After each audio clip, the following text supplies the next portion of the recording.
Hello Sanbonani, welcome to Ghetto Fame TV Network. Okay guys, I just come across this beautiful video as I was scrolling on my Facebook page. Okay, Amajiji Festival. So I don't know when did this event take place, but anyway, as I was reading the comment section, there is this guy yambona lo ogcoke ijini ngebundle black nangeskipa esimhlophe. So this lady like eka ngapha ngaku left or ehlanzeni sakhe.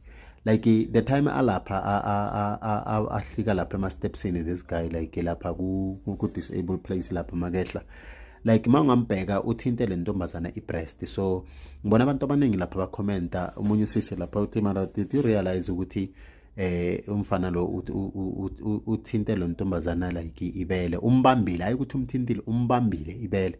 So and like kwaba ngathi nothing happened. So nale ntombazana iyambuka. So I just wish ukuthi le ntombazana ngathana imise yonke into athi phela nangumuntu uyangibamba because yazi masingabheka izinto eziso kahle kahle yizo at the end of the day ezipusha ama GBV because of abantu besifazane kumele bahloniphiwe. Anyway hayi ukuthi mhlambe ngiyamjaja or kanjani mara like kumele sitry ukuthi sizibambe uyangithola ezinye izinto like kumele mani uzi respect ema umuntu like izinto eziso kahle kahle yizo ezikhosta ama GBV at the end of the day because ubamba umuntu ngendlela engasingiyo. It's like like uyamharasa uyangithola sexual harassment and like publicly ubani nobani uyabona. So akusi into right kahle kahle yizo lezi zinto lezi ekumele zikhalimelwe. I just wish ukuthi le ntombazana ngathana le ndaba mhlambe istop yama video ya stopa yonke into beyenzakala la then yakhuluma athi angithandi but indlela le ongithinte ngayo. Anyway, rather than that, it was a beautiful festival that was taking place. Uyabona namantombazana azijabulele. Please guys,